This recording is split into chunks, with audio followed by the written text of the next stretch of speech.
Keluaran pasal 19 ayat 1-25. Tuhan menampakkan diri di Gunung Sinai. Pada bulan ketiga setelah orang Israel keluar dari tanah Mesir, mereka tiba di padang gurun Sinai pada hari itu juga. Setelah mereka berangkat dari Rafidim, tibalah mereka di padang gurun Sinai. Lalu mereka berkemah di padang gurun. Orang Israel berkemah di sana di depan gunung itu. Lalu naiklah Musa menghadap Allah, dan Tuhan berseru dari gunung itu kepadanya, "Beginilah kau katakan kepada keturunan Yakub, dan kau beritakan kepada orang Israel. Kamu sendiri telah melihat apa yang kulakukan kepada orang Mesir, dan bagaimana aku telah mendukung kamu di atas sayap Raja Wali dan membawa kamu kepadaku. Jadi sekarang, jika kamu sungguh-sungguh mendengarkan firman-Ku dan berpegang pada perjanjian-Ku, maka kamu akan menjadi harta kesayangan-Ku sendiri dari antara segala bangsa, sebab Akulah yang empunya seluruh bumi. Kamu akan menjadi bagiku kerajaan imam dan bangsa yang kudus. Inilah semuanya firman yang harus kau katakan kepada orang Israel." Lalu datanglah Musa dan memanggil para tua-tua bangsa itu dan membawa ke depan mereka segala firman yang diperintahkan Tuhan kepadanya. Seluruh bangsa itu menjawab bersama-sama, "Segala yang difirmankan Tuhan akan kami lakukan." Lalu Musa pun menyampaikan jawab bangsa itu kepada Tuhan. Berfirmanlah Tuhan kepada Musa, "Sesungguhnya aku akan datang kepadamu dalam awan yang tebal, dengan maksud supaya dapat didengar oleh bangsa itu apabila aku berbicara dengan engkau, dan juga supaya mereka senantiasa percaya kepadamu." Lalu Musa memberitahukan perkataan bangsa itu kepada Tuhan. Berfirmanlah Tuhan kepada Musa, "Pergilah kepada bangsa itu, suruhlah mereka menguduskan diri pada hari ini dan besok, dan mereka harus mencuci pakaiannya.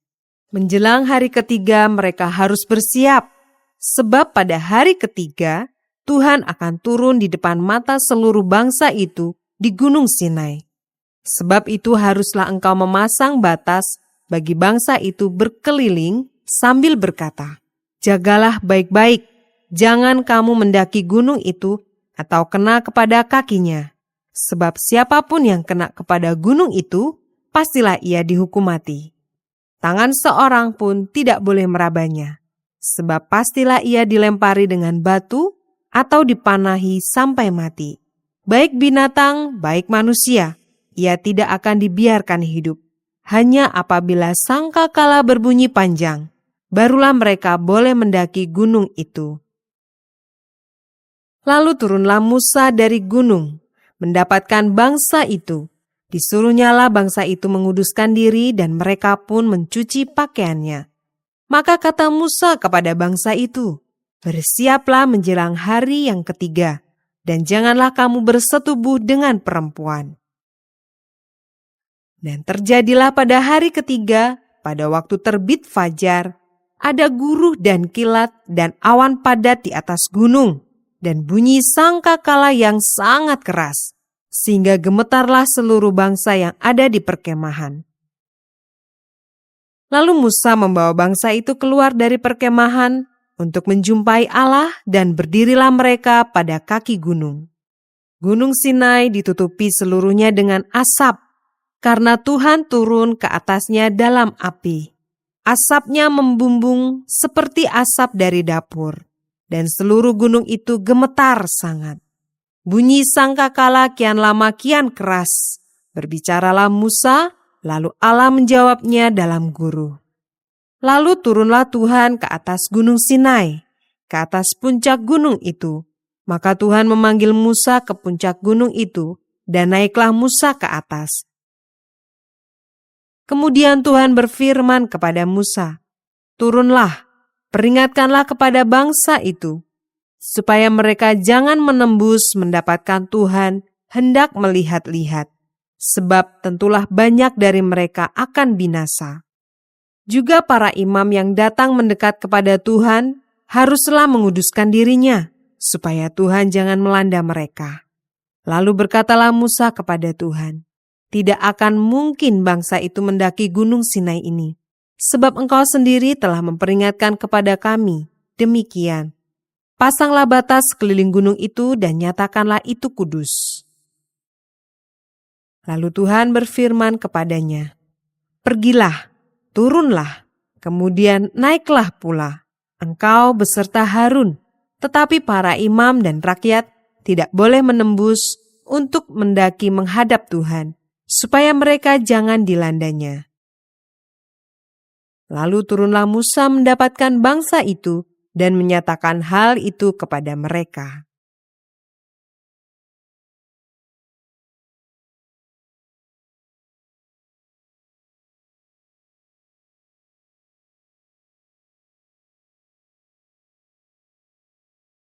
Keluaran pasal 20 ayat 1-17. Ke-10 firman. Lalu Allah mengucapkan segala firman ini, "Akulah Tuhan Allahmu yang membawa engkau keluar dari tanah Mesir, dari tempat perbudakan. Jangan ada padamu Allah lain di hadapanku. Jangan membuat bagimu patung yang menyerupai apapun yang ada di langit di atas, atau yang ada di bumi di bawah, atau yang ada di dalam air di bawah bumi.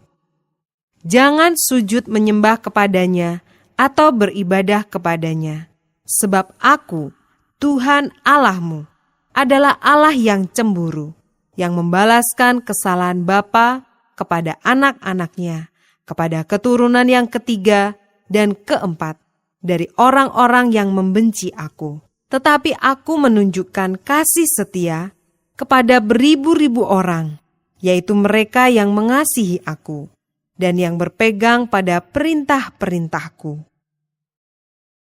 Jangan menyebut nama Tuhan Allahmu dengan sembarangan, sebab Tuhan akan memandang bersalah orang yang menyebut namanya dengan sembarangan. Ingatlah dan kuduskanlah hari Sabat.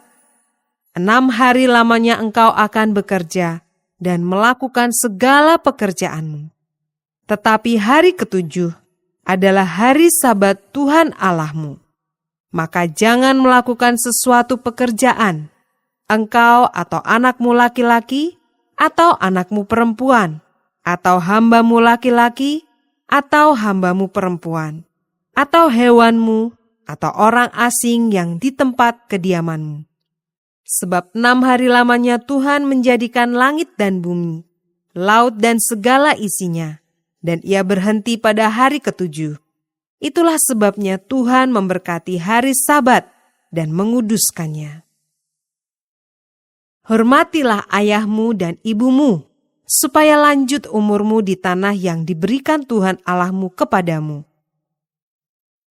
Jangan membunuh, jangan berzina, jangan mencuri, jangan mengucapkan saksi dusta tentang sesamamu. Jangan mengingini rumah sesamamu, jangan mengingini istrinya, atau hambanya laki-laki, atau hambanya perempuan, atau lembunya, atau keledainya, atau apapun yang dipunyai sesamamu.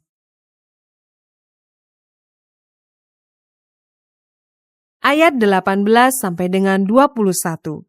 Orang Israel takut menghadapi kedatangan Tuhan. Seluruh bangsa itu menyaksikan guruh mengguntur, kilat sabung menyabung, sangkakala berbunyi, dan gunung berasap. Maka bangsa itu takut dan gemetar, dan mereka berdiri jauh-jauh. Mereka berkata kepada Musa, "Engkaulah berbicara dengan kami, maka kami akan mendengarkannya. Tetapi janganlah Allah berbicara dengan kami, nanti kami mati." Tetapi Musa berkata kepada bangsa itu, "Janganlah takut, sebab Allah telah datang dengan maksud untuk mencoba kamu, dan dengan maksud supaya takut akan Dia ada padamu, agar kamu jangan berbuat dosa." Adapun bangsa itu berdiri jauh-jauh, Tetapi Musa pergi mendekati embun yang kelam di mana Allah ada.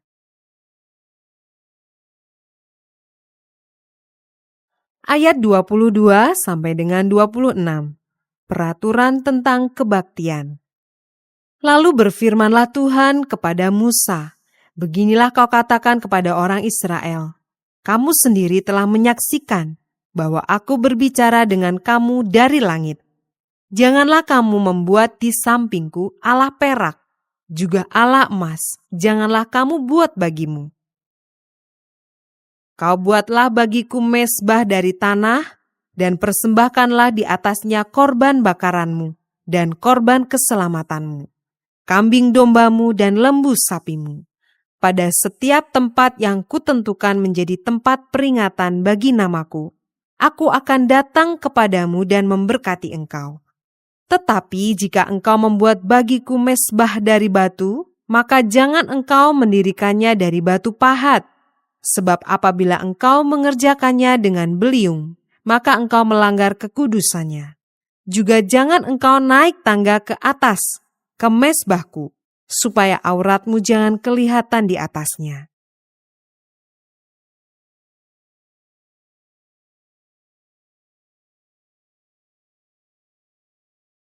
Keluaran pasal 21 ayat 1 sampai dengan 11. Tentang hak budak Ibrani. Inilah peraturan-peraturan yang harus kau bawa ke depan mereka. Apabila engkau membeli seorang budak Ibrani, maka haruslah ia bekerja padamu 6 tahun lamanya. Tetapi pada tahun yang ke-7, ia diizinkan keluar sebagai orang merdeka, dengan tidak membayar tebusan apa-apa. Jika ia datang seorang diri saja, maka keluar pun ia seorang diri. Jika ia mempunyai istri, maka istrinya itu diizinkan keluar bersama-sama dengan dia. Jika tuannya memberikan kepadanya seorang istri, dan perempuan itu melahirkan anak-anak lelaki atau perempuan, maka perempuan itu dengan anak-anaknya tetap menjadi kepunyaan tuannya, dan budak laki-laki itu harus keluar seorang diri. Tetapi jika budak itu dengan sungguh-sungguh berkata, "Aku cinta kepada tuanku, kepada istriku dan kepada anak-anakku, aku tidak mau keluar sebagai orang merdeka," maka haruslah tuannya itu membawanya menghadap Allah, lalu membawanya ke pintu atau ke tiang pintu, dan tuannya itu menusuk telinganya dengan penusuk, dan budak itu bekerja pada tuannya untuk seumur hidup.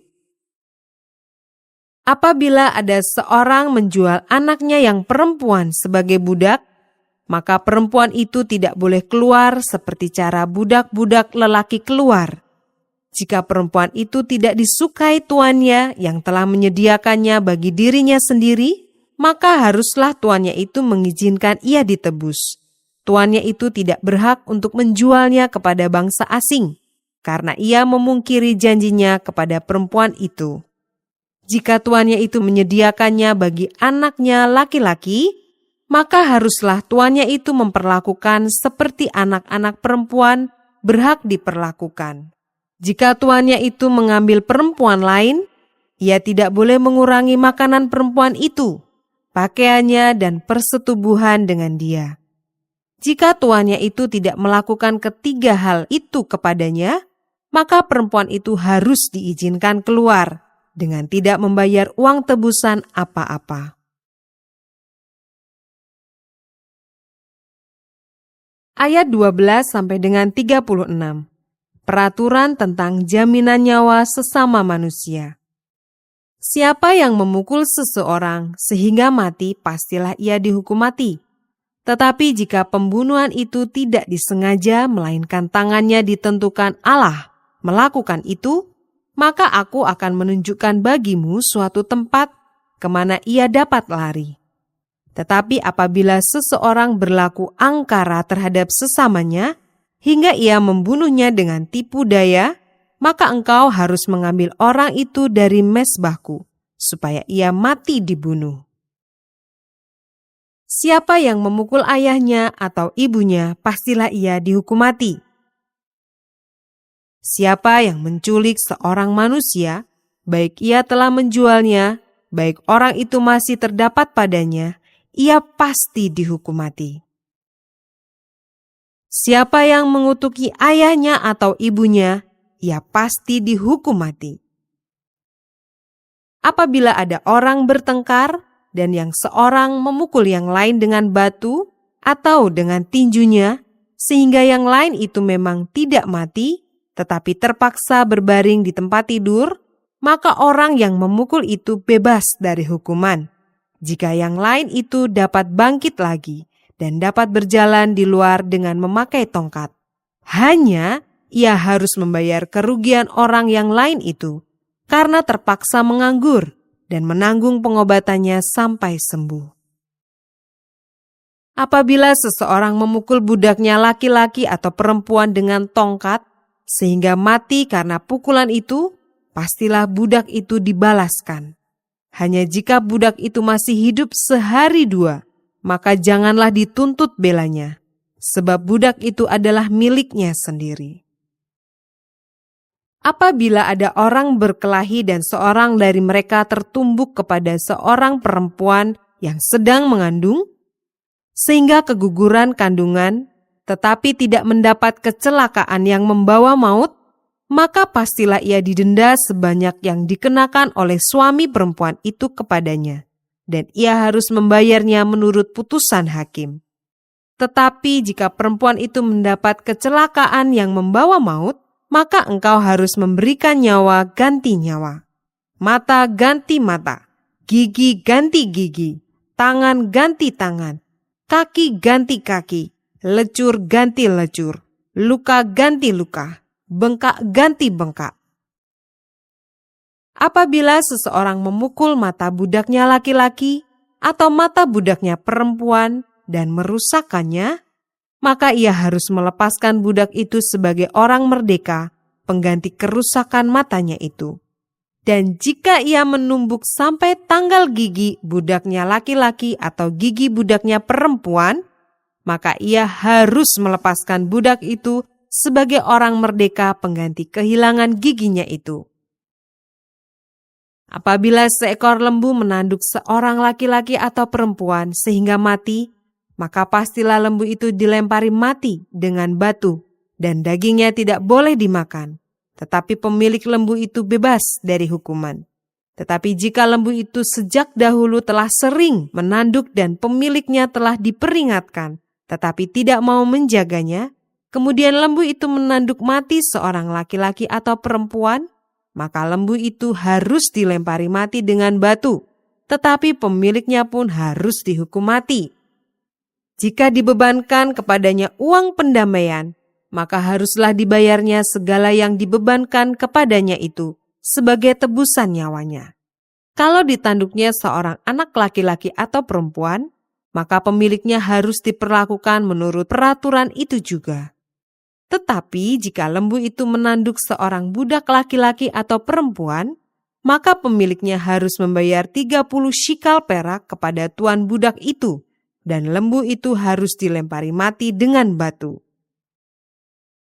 Apabila seseorang membuka sumur, atau apabila seseorang menggali sumur dengan tidak menutupnya, dan seekor lembu atau keledai jatuh ke dalamnya, maka pemilik sumur itu harus membayar ganti kerugian. Ia harus mengganti harga binatang itu dengan uang kepada pemiliknya, tetapi binatang yang mati itu menjadi kepunyaannya. Apabila lembu seseorang menanduk lembu orang lain sehingga mati, maka lembu yang hidup itu harus dijual, uangnya dibagi, dan binatang yang mati itu pun harus dibagi juga. Tetapi jikalau lembu itu terkenal telah sering menanduk sejak dahulu, dan walaupun demikian pemiliknya tidak mau menjaganya, maka ia harus membayar ganti kerugian sepenuhnya. Lembu ganti lembu, tetapi binatang yang mati itu menjadi kepunyaannya.